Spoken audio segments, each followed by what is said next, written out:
Hi, my name is Shivang. I'm just making a quick video for Andres, and just to, going to talk a little bit about his contributions for Cryptonomy, a little bit about myself. I'm a business development manager for a company called Realme Property that's based out of Toronto, Canada. What we do at Realme is that we are a fractional real estate company. We allow people to invest in fractional shares of real estate, similar to the way you would invest in a company through stocks. As a side project, I'm also working on Cryptonomy, which is a LinkedIn page and a LinkedIn group.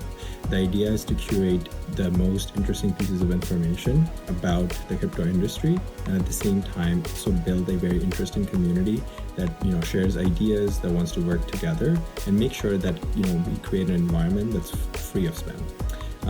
Andres approached me and he thought that Cryptonomy was very interesting, and he's been a huge asset for us.